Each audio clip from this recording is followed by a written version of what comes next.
Hello friends, स्वागत है आप सबों का एबीसी एकेडमी पर। फ्रेंड्स, आज के इस क्लास में जूलॉजी को देखने वाले हैं। खान सर का यह नोट्स है। आप में से जो भी लोग इन सब में से किसी भी एग्ज़ाम की तैयारी कर रहे हो, जैसे यूपीएससी, बीपीएससी, जीपीएससी, आप यहाँ पे सारे एग्ज़ामों को देख लीजिए। आप इस क्लास को ज़रूर ध्यान से देखिए। स्पेशली अगर आप बिहार दरोगा की तैयारी कर रहे हो या फिर बीपीएससी की तैयारी कर रहे हो, तो आप एक बार प्ले लिस्ट आकर चेक करिए। आपके बिहार दरोगा और बीपीएससी के लिए काफ़ी सारा क्लास अवेलेबल है, प्रैक्टिस सेट वगैरह है, उसे देखिए। आज का जो यह क्लास है, इसमें आप यहाँ पे देखिए कैविटी ऑफ जो बॉडी है, यानी कि शरीर के गुहा, यानी कि न्यूट्रिशन यानी कि पोषण को देखने वाले हैं। आज का क्लास काफ़ी ज़बरदस्त, काफ़ी मज़ेदार है। यहाँ से आपके एग्जाम में सवाल पूछा ही जाता है। आप इस क्लास को आज ध्यान से देखिए, कोशिश करिएगा क्लास को रिपीट करके देख लेने का। अगर आप क्लास को रिपीट करके देखते हैं, जो लोग पहली बार इस क्लास को देख रहे होंगे, इस तरह के सवाल को पहली बार देखेंगे, तो आप यहाँ पे ध्यान रखिएगा, आपको क्लास को ध्यान से देखने की ज़रूरत है। आपके एग्जाम में यहाँ से सवाल पूछा ही जाता है, जैसा कि आप यहाँ पे देख रहे हो विटामिन वगैरह के बारे में। काफ़ी ज़बरदस्त क्लास है। तो आइए इसके बारे में ज़्यादा बताना सही नहीं है, बिना टाइम बर्बाद किए स्टार्ट करते हैं आज के इस क्लास को। शरीर के गुहा, कैविटी ऑफ बॉडी को समझिए। करेक्ट, शरीर में पाए जाने वाला वह खाली स्थान जिसमें कोई आंतरिक अंग रहता हो, वो गुहा कहलाता है। ठीक है। एक होता है कपाल गुहा। देखिए, मस्तिष्क किसी गुहा के अंदर रहता है, जिसमें पीछे एक बड़ा सा छिद्र पाया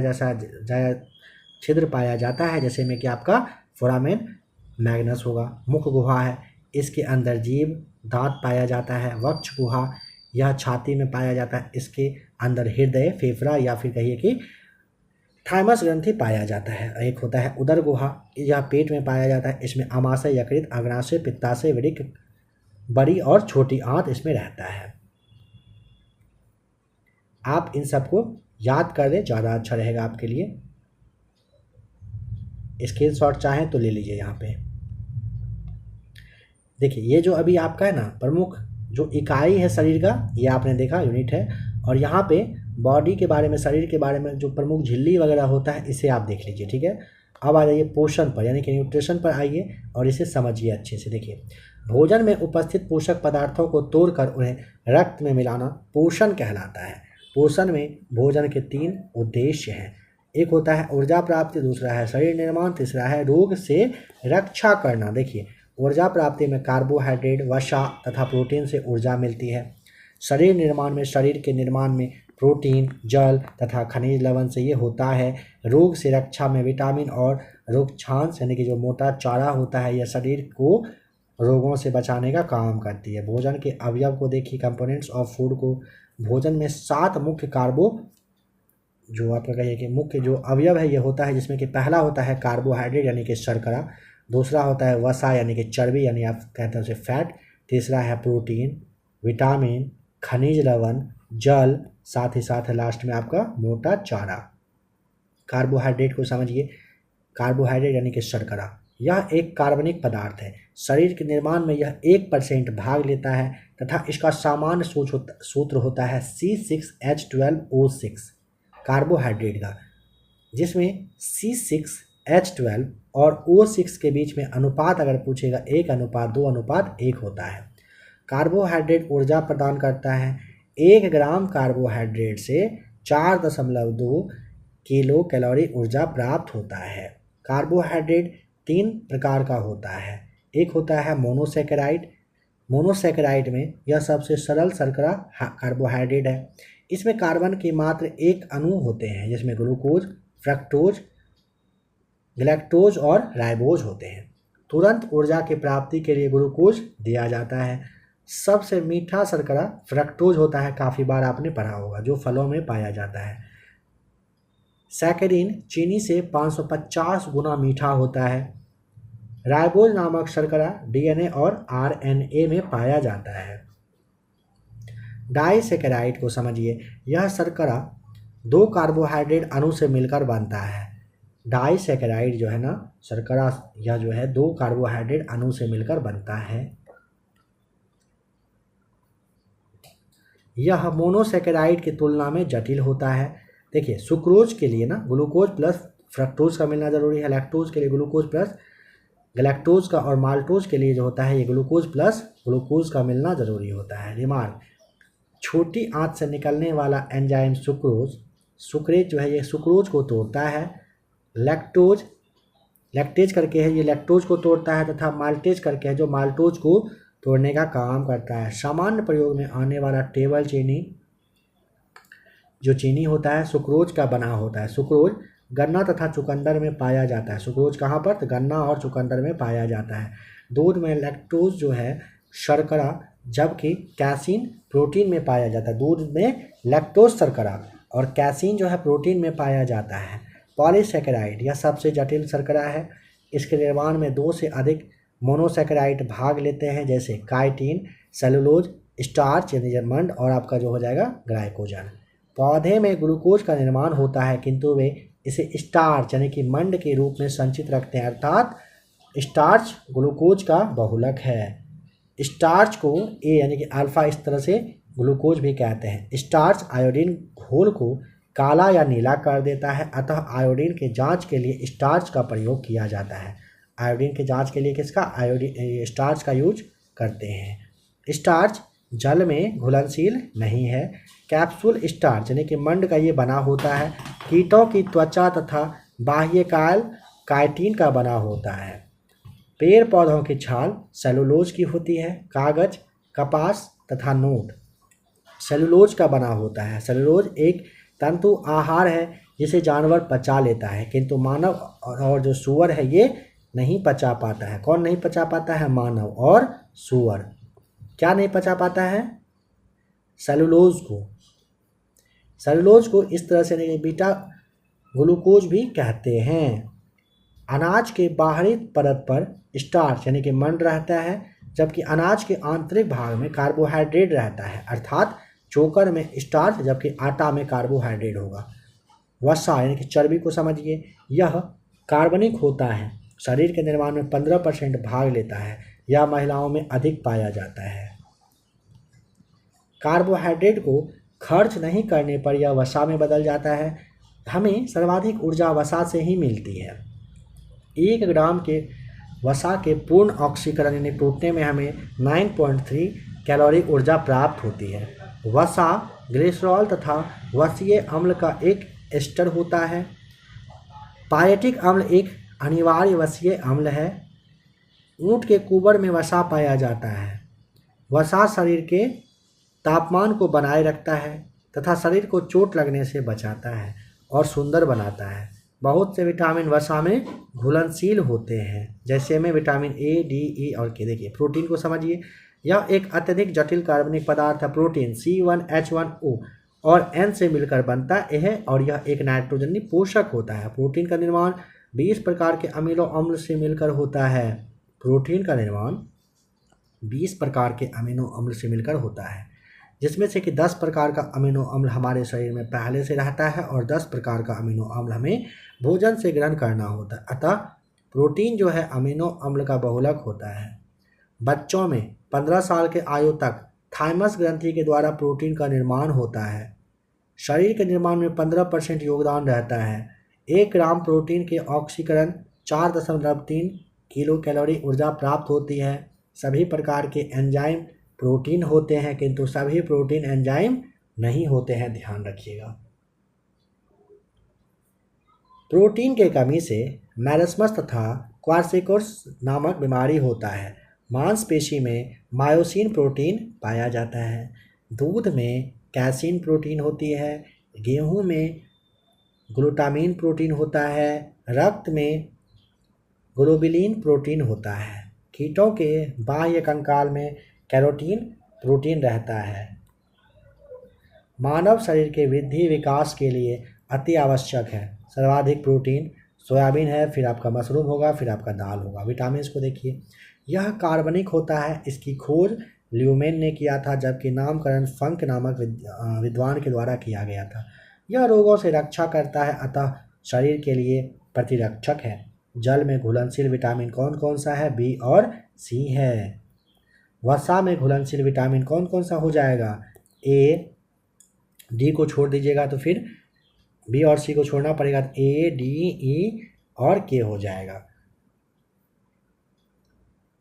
जो विटामिन वसा में घुलनशील होते हैं वे यकृत में जाकर संचित रहते हैं, अर्थात विटामिन ए यकृत में संचित होगा। अतः वसा की कमी के कारण बहुत से विटामिन शरीर में काम नहीं करेंगे। विटामिन हमें ऊर्जा प्रदान करते हैं, यह शरीर से के रोगों को लड़ने के लिए रक्षा प्रदान करता है, शरीर के रोगों से रक्षा देता है, ये शरीर का निर्माण नहीं करता है। अब आ जाइए विटामिन पे, समझ लीजिए विटामिन ए को रेटिनॉल कहते हैं। इसे प्रतिरक्षी विटामिन कहते हैं क्योंकि यह संक्रमण से बचाता है। यह पीले फलों में पाया जाता है। इसका सबसे उत्तम स्रोत होता है गाजर। इसकी कमी से रतौंधी नामक रोग होता है। मछली के यकृत, पनीर, अंडा विटामिन ए का अच्छा स्रोत है। विटामिन बी जिसे आप थायमिन कहते हो, यह विटामिन कई विटामिनों का समूह है, अतः इसे विटामिन बी कॉम्प्लेक्स भी कहते हैं। इसकी कमी से बेरी बेरी नामक रोग होता है। मक्का के अत्यधिक सेवन या फिर पॉलिश किया हुआ चावल के सेवन करने से बेरी बेरी का खतरा होता है। विटामिन बी1 इसे थायमिन कहते हैं। विटामिन बी2 इसे राइबोफ्लोविन कहते हैं। यह माइटोकॉन्ड्रिया में पाया जाता है। विटामिन बी3 इसे निकोटिनामाइड या फिर नियासिन के नाम से जानते हैं। इसी की कमी से बाल पकने लगता है। विटामिन बी5 जो है इसे पेंटोथायमिन कहते हैं। इसकी कमी से पेलाग्रा नामक रोग या फिर कहिए कि त्वचा रोग हो जाता है विटामिन बी5 की वजह से। बी6 इसका रासायनिक नाम पायरिडॉक्सिन होता है। इसकी कमी से एनीमिया नामक रोग होता है। विटामिन बी7 रासायनिक नाम है बायोटीन। इसकी कमी की वजह से लकवा मार देता है। यह सल्फर में पाया जाता है। विटामिन बी11 इसका रासायनिक नाम है फॉलिक अम्ल। इसकी कमी से पेचिश नामक बीमारी होता है। विटामिन बी12 इसका रासायनिक नाम साइनोकोबालामीन है। इसमें CO पाया जाता है। CO के उपस्थिति का पता एपेक्ट्रोस्कोपी के द्वारा होता है। इसकी कमी के कारण पार्सिनियस अमीनिया यानी कि चमड़ा श्वेत हो जाता है। विटामिन बी12 अंडा, दूध, सब्जी तथा मछली का तेल विटामिन जो बी है इसके अच्छे स्रोत में माने जाते हैं।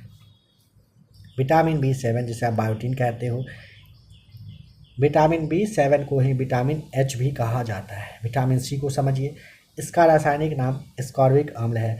यह खट्टे फलों में पाया जाता है। आंवला इसका अच्छा स्रोत है।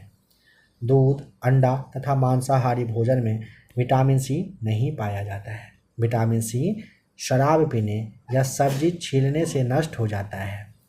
यह मूत्र के रास्ते शरीर से बाहर आ जाता है। यह शरीर में भंडारित नहीं रह सकता है। यह ना घाव भरने के काम में आता है। विटामिन डी रासायनिक नाम कैल्सिफेरॉल है। इसकी कमी से रिकेट्स नामक बीमारी होती है। यह मछली के तेल में पाया जाता है। इसे सूर्य के प्रकाश से प्राप्त करते हैं। यह एकमात्र विटामिन है जो हार्मोन भी है। यह सबसे तेज़ी से बनने वाला विटामिन है। कौन सा? Vitamin D. विटामिन ई इसका रासायनिक नाम टेकोफेरॉल है। क्या नाम है भाई? टेकोफेरॉल। इसकी कमी से जनन क्षमता प्रभावित होती है। यह अंकुरित अनाज में पाया जाता है। यह विटामिन कोशिकाओं द्वारा स्वतः संश्लेषित यानी कि निर्माण कर लिया जाता है। कौन सा? Vitamin E. अब आइए के पर। विटामिन के इसका रासायनिक नाम फिलोक्विनान है। यह विटामिन खून को थक्का बनाता है। हेमरेज का कारण विटामिन के है। इसकी अधिकता शरीर के लिए हानिकारक है। यह टमाटर तथा सब्जियों में पाया जाता है। खनिज शरीर में टोटल 24 प्रकार के खनिज की आवश्यकता होती है।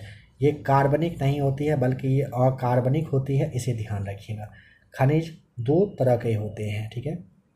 एक है वृहत्तर, दूसरा है सूक्ष्म। एक होता है मैक्रो, एक होता है माइक्रो। वृहत खनिज, इन तत्वों की आवश्यकता शरीर को अधिक होती है। वृहत की, मैक्रो वाला। कैल्शियम रक्त को थक्का बनाता है तथा अस्थि एवं दांतों के निर्माण में सहायक होता है। यह चावल में नहीं होता है जबकि दूध में अधिक होता है। इसकी कमी से बच्चों में रिकेट्स नामक बीमारी होता है। स्क्लेट्स। फास्फोरस अस्थि तथा दांतों के निर्माण में सहायक है। पोटेशियम हृदय की धड़कनों को नियंत्रित करता है। सल्फर यानी कि गंधक जो है प्रोटीन बाल तथा नाखून का निर्माण करता है। सोडियम जो है रक्तचाप यानी कि बीपी को नियंत्रित करता है। यह तंत्रिकाओं में आवेग संचलन के लिए आवश्यक है। यह शरीर में जल को रोक कर रखता है। मैग्नीशियम शरीर में बहुत कम आवश्यक होता है, यह भी ध्यान रखेंगे। आ जाइए अब सूक्ष्म जीव पर। देखिए इसकी आवश्यकता शरीर में बहुत कम मात्रा में होती है, जिसमें कि IFECOF तथा मोलिबेडियम आता है। जल यानी कि वाटर को समझिए, यह अकार्बनिक होती है। जल कार्बनिक है या अकार्बनिक है पूछा जाता है तो आपको बताना है क्या, यह अकार्बनिक है। इसका सूत्र होता है H2O। इसमें H तथा O के बीच में अनुपात अगर पूछेगा 2:1 का होता है। शरीर में 65% जल पाया जाता है। इसकी कमी से निर्जलीकरण यानी कि डिहाइड्रेशन हो जाता है और चक्कर आने लगता है। जल शरीर का तापमान नियंत्रित रखता है तथा उत्सर्जन की क्रिया में भाग लेता है। शरीर में 1% पानी की कमी से प्यास लगती है। ठीक है, 1% कमी की वजह से पानी मतलब जो है ये प्यास लगा देता है। और अगर 10% पानी की कमी हो जाए तो इंसान की मृत्यु हो जाती है। मोटा चारा वृक्षांशों को समझिए, यह पचते नहीं हैं, यह रेशेदार होते हैं। यह आहार नाल के दीवारों को साफ करने के लिए भी कार्य करते हैं। यह शरीर में जल को रोक कर रखता है। एग्जाम्पल, साग के डंडल होता है जिसे विंत कहते हैं। शरीर में किस तरह का पोषक होता है, जल होता है 65%, वसा 16%, महिलाओं में होता है 20%, प्रोटीन होता है 15%, खनिज होता है 4%, कार्बोहाइड्रेट हो जाएगा 1%। और भी शरीर में देखिए क्या क्या तत्व होता है समझिए। Oxygen 65, carbon 18.5%, hydrogen 9.5%, nitrogen 3.2%, calcium 1.5%, phosphorus 0.4% phosphorus, magnesium 0.1% रहता है। एंजाइम यह पाचन की क्रिया में सहायक होते हैं। यह रासायनिक रूप से प्रोटीन होता है। हार्मोन हमारे शरीर में उत्तेजनाओं का नियंत्रित करता है, अतः हार्मोन जैव रासायनिक उत्प्रेरक होता है। उपापचय शरीर के अंदर के समस्त अभिक्रिया यानी कि रिएक्शन जिससे किसी पदार्थ का संश्लेषण यानी कि निर्माण या अपघटन यानी कि टूटना होता है, उन समस्त क्रियाओं को उपापचय कहते हैं। उपापचय की क्रिया को एंजाइम और हार्मोन नियंत्रित करता है। उपापचय 2 प्रकार का होता है। ठीक है, मेटाबॉलिज्म कहते हैं उपापचय को, एक होता है जोड़ने वाला, एक होता है तोड़ने वाला। उपचय इसमें छोटे छोटे पदार्थ मिलकर एक बड़े पदार्थ का निर्माण कर देता है। ठीक है, जिसमें कि देखिए प्रोटीन निर्माण और ग्लूकोज निर्माण हो जाएगा। अपचय जो होता है इसमें जटिल पदार्थ सरल पदार्थ में टूटते हैं। ठीक है, देखिए विटामिन, एंजाइम तथा हार्मोन सभी उपापचय को नियंत्रित करता है। इस बात का भी आपको ध्यान रख लेना है।